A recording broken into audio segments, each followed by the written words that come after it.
Hello, everybody. Happy Saturday morning to everybody. I hope you're all doing well. As you can see, I am very Saturday looking today. So today we're going to be talking about a topic that I think really does change perceptions around the way you work with families and children and those sorts of things. So this is really interesting if you're new to the service, or sometimes we see this language in educators that have been around for a really long time also.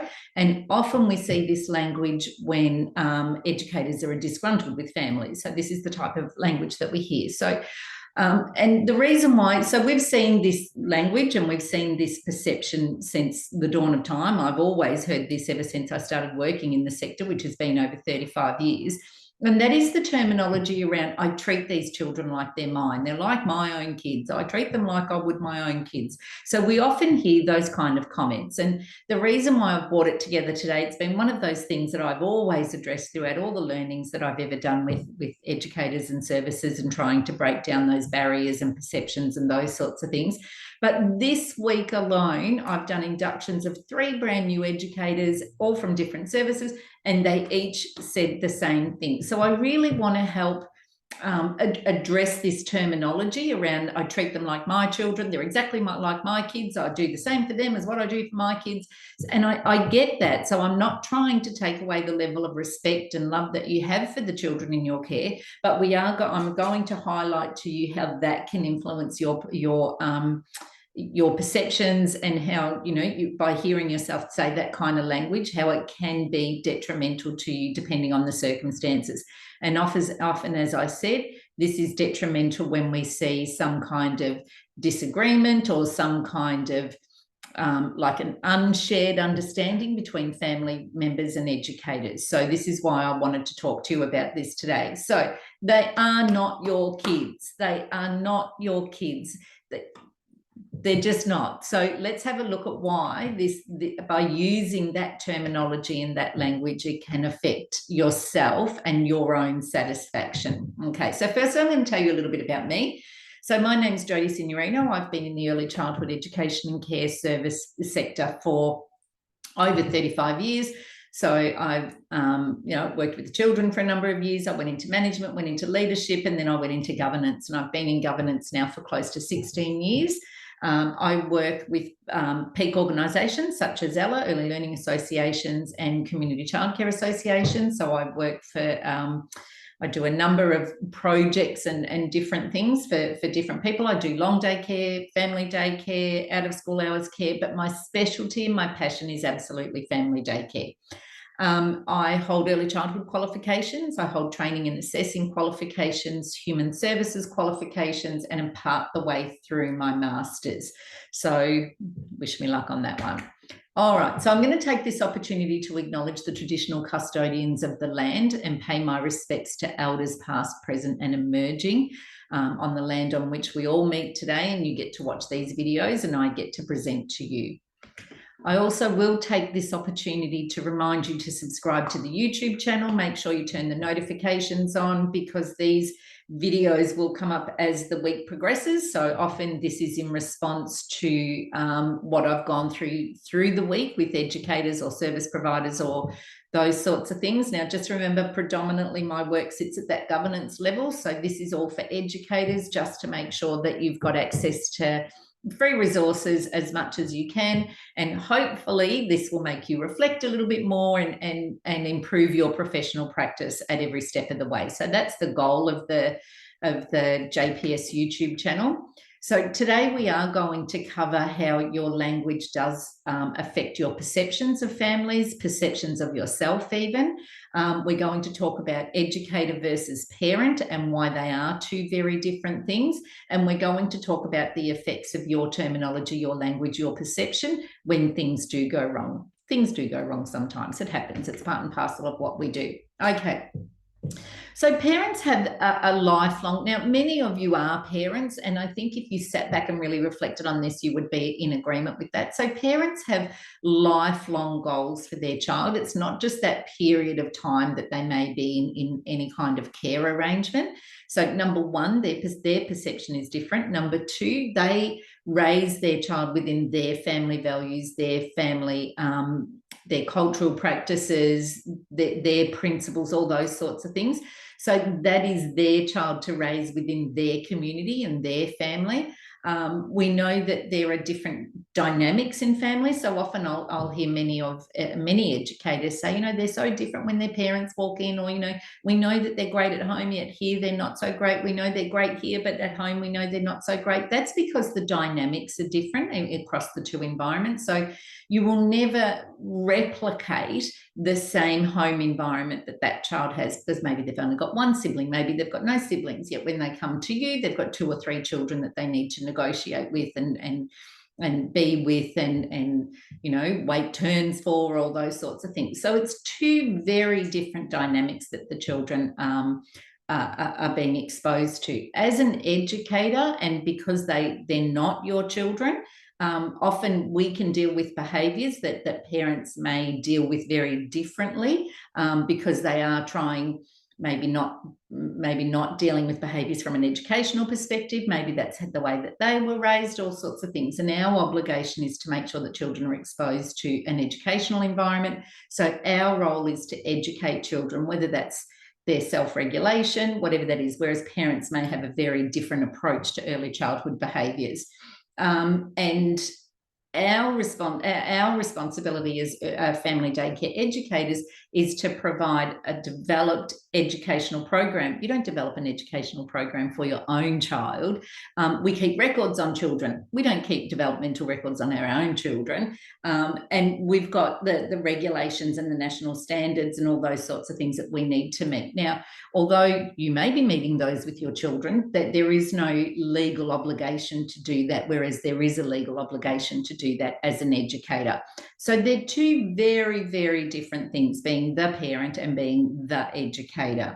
Okay. So the risks to using that language, I treat them like they're my kids. When they're with me, they're like my kids, they're my kids, those sorts of things. The risks to that, some of those behaviours, and I say this all the time, your voice is the loudest voice that you hear. So by saying that, by using that terminology and you hearing your own terminology coming back at you, it's reinforcing that you have a particular commitment to that child that you don't have. So sometimes that can be a risk to you. And when things go wrong and parents will ask you something, that's where that perception of them being your own can often be a little bit overwhelming for educators. So if parents become cross, or if parents question, or if parents do something that you may, find confronting, then it can be additionally confronting, because from your perspective, you've put in the same energy, you've put in the same effort, you've put in the same commitment to what you have your own children. And again, it's very different.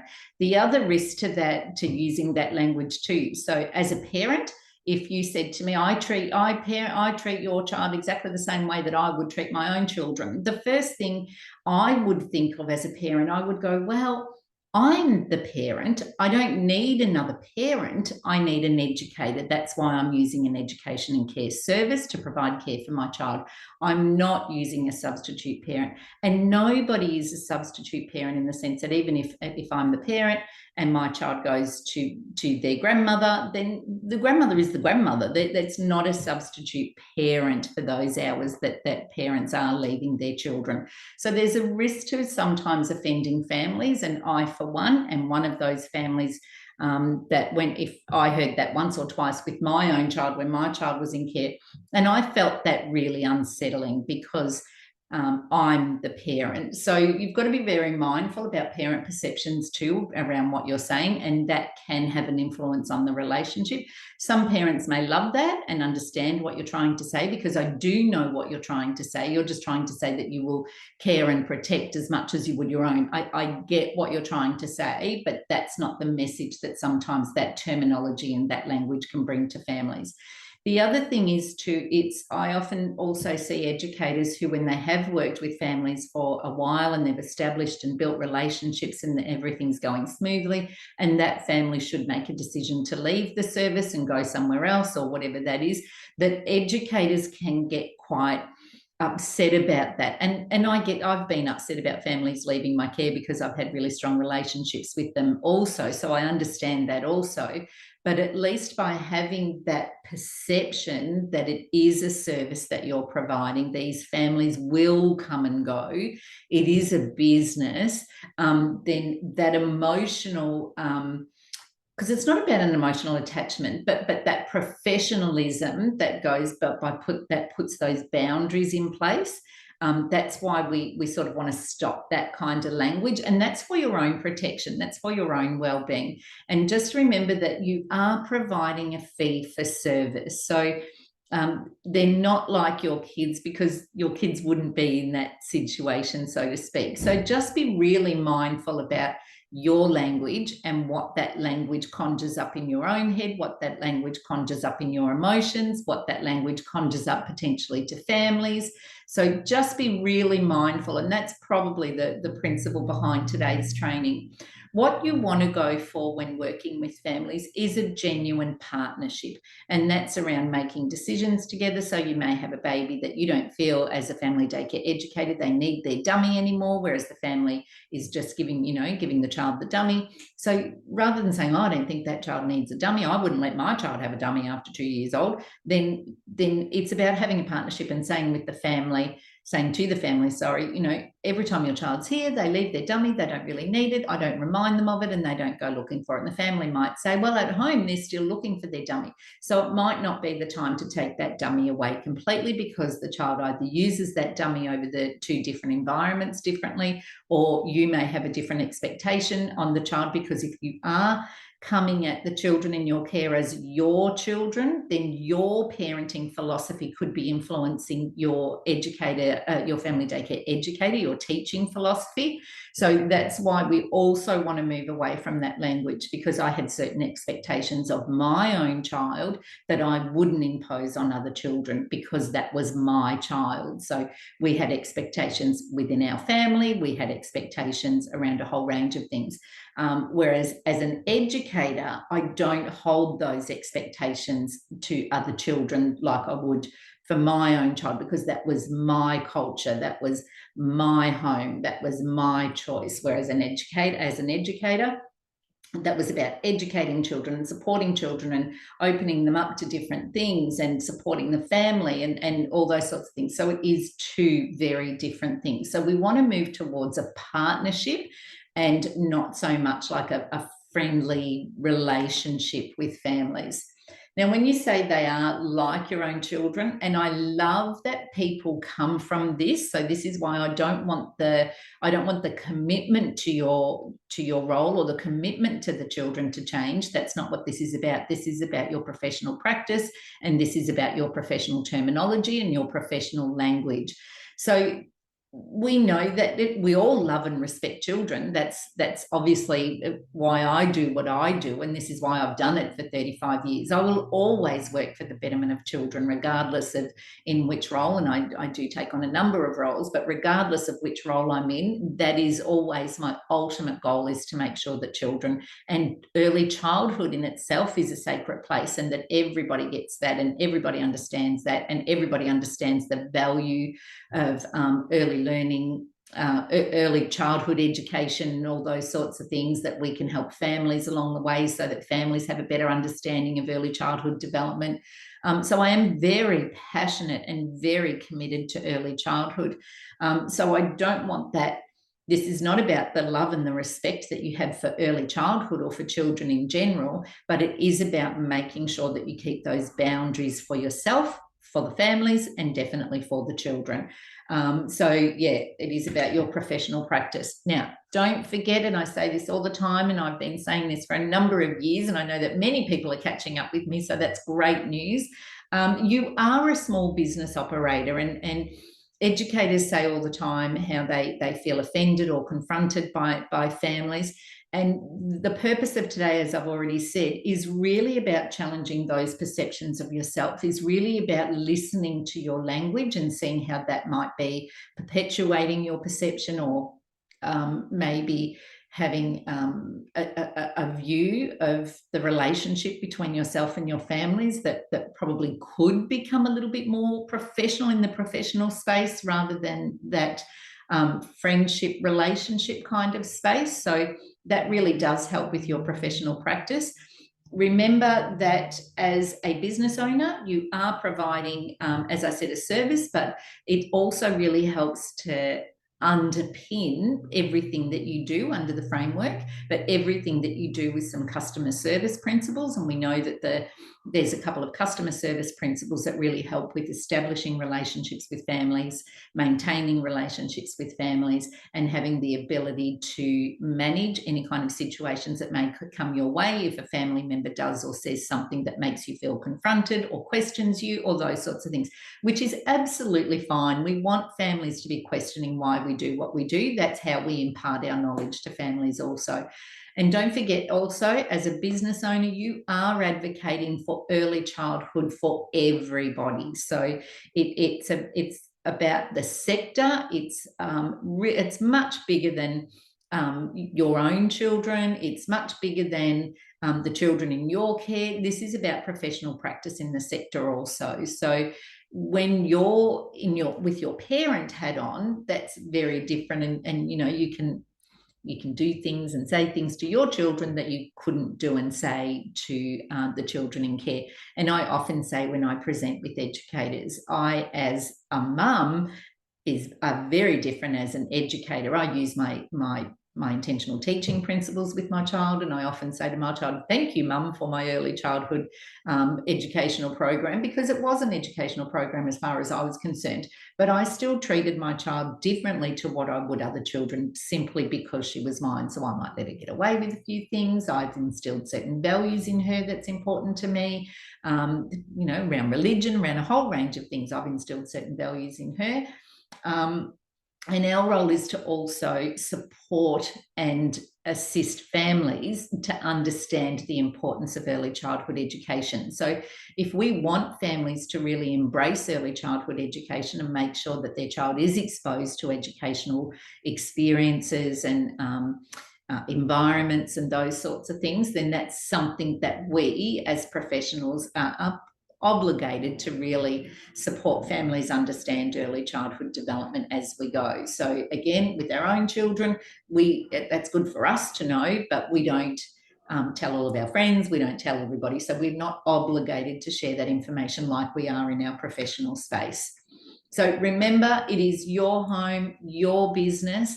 A lot of the success of your business really does come down to your attitude towards families and children and business and early childhood and the early childhood care sector. So a lot of it is around that, and being very mindful of your terminology, being very mindful of the potential outcomes of certain types of terminology, like they're my kids, what that can do for you. So make sure that your business does have that professional benchmark.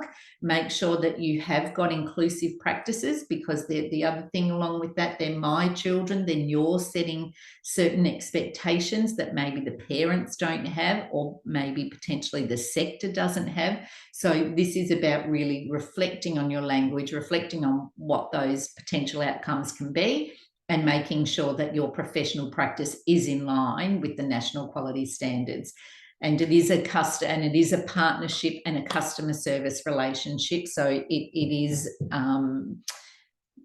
they're not your children. Okay, so if you want to get in touch, here's how you get in touch. You can jump onto the JPS website, and many of you jump on this and ask me questions. So jump on. If you go to the contact section, you'll have the opportunity there to pop in a question if you do want something answered.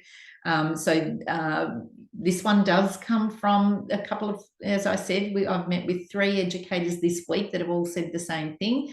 And we know that, and in this case, this week, they were all brand new educators. So if you are new to family daycare, being a family daycare educator, this is probably really good for you to know to establish your business and think about that terminology and what that language is. All right, have a wonderful weekend. Hopefully that gives you something to reflect on. And remember, your voice is the loudest voice that you'll ever hear. So make sure you're telling yourself the right things. Make sure you're protecting yourself. Make sure that you're using the terminology that establishes boundaries for you, emotionally, from a well-being perspective, and make sure that you are treating your children, but the children that are in your care, that's got to be within the regulations, the national quality standards, the national frameworks. So some of those values that you would build in your children, you wouldn't be building in other people's children. All right. So good luck. Have a great weekend. If you need anything, you know how to get in touch now, and I will see you back here next Saturday at whatever it is, at 11:30. I will see you then. Have a great one. See ya. Bye.